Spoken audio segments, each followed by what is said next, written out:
All right, man. So, man, we got a crowd favorite back in the building, man. Man, I appreciate it. Who we got back on Rico TV? It's Dr. Mugg Simpson, man. Just bring y'all to my abode, man. Let y'all see what's going on, man.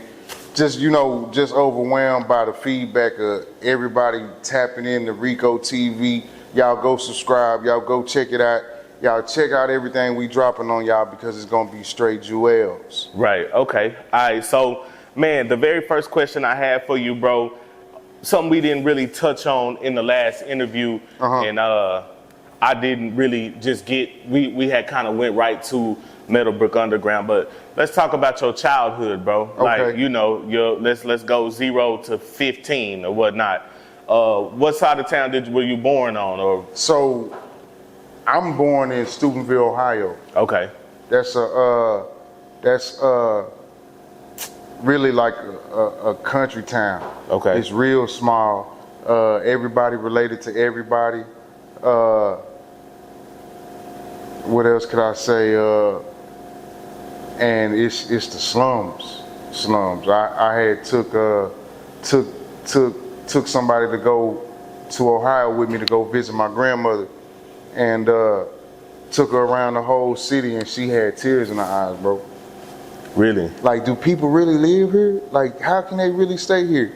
And it's an old steel mill city. Like, they had a mill there, and when they tore the mill down, it had black soot and smoke stuff all over the houses on the side and all that type of stuff. So it looked real bad up there. It looked real bad. And the thing about it is, like, you either sell drugs or you do drugs. And it's the family. You selling drugs to your family.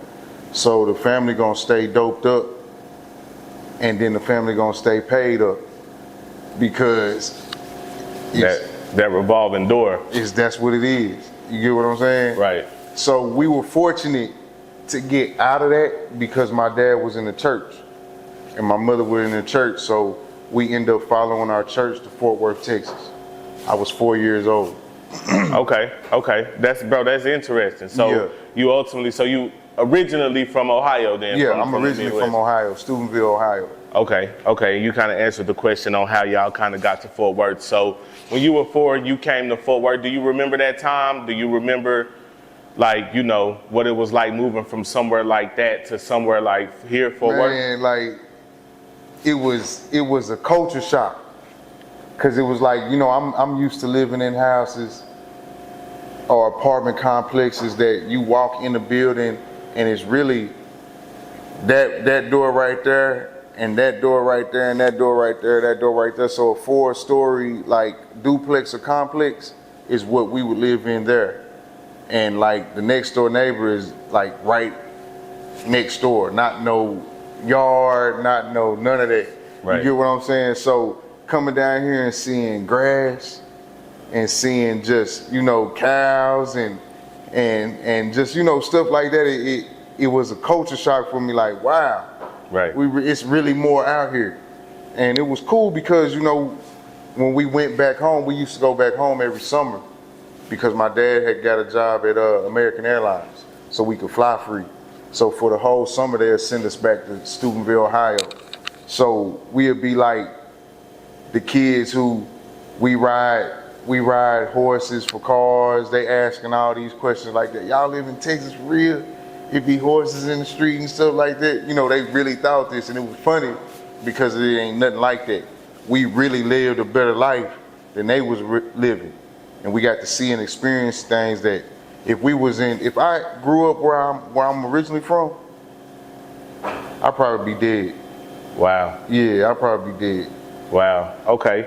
So you moved to Fort Worth. You 4 years old, and like you say, it was a big culture shock. So, is it easy to make friends? Do you have an accent? Because I know up there they talk a little different. Me and my brothers, I think we got a distinguished. Right. What's it called? A distinguished accent. Right. Like, we don't sound like we from there, and we don't sound like we from here. We all sound alike, though. Right. Okay. Me and my brothers, what I'm saying? There's 4 of us. We all sound just alike. But I think it's a mixture of where we come from and then where we at, and then we just learned how to mix it or use our own way of putting it together. But it's natural.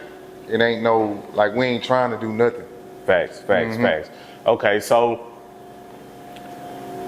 as far as school, Okay. right? When you going to school, are you a good student? Are you a student that's always in trouble? So in school, all my partners, we went to Forest Hill Elementary. That's Harlean Beal now, right? Yeah. I went there too. It's crazy how many that was people my went principal, Harlean Beal. I got wow. a story about that. I mean, Miss Miss Beal one day, R.I.P. Low Trouble, Keith Allison. We was I think we was in like the 4th grade, and we were fighting, and we was having contests about waves, and this girl named Jarvia, shout out Jarvia, she was like, Keith's waves better than yours, Shane. His waves hitting harder than yours. And I took my hand and I pushed all his waves back. And then he popped me, and then we just squabbling on the floor and everything. Then the teacher break us up, send us to Miss Beal office. And Miss Beal said, "Oh, Shane, this what you doing today? I know your daddy."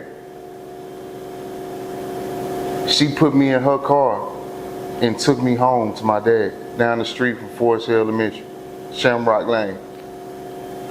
Okay. Yeah. I'm from Forest Hill, Yeah, so you saying these streets, this, I know. The thing about Shane is that Shane back then was so churched up in the mind from going to church all the time and just understanding the word that I couldn't understand how come I was so bad when I wasn't in church.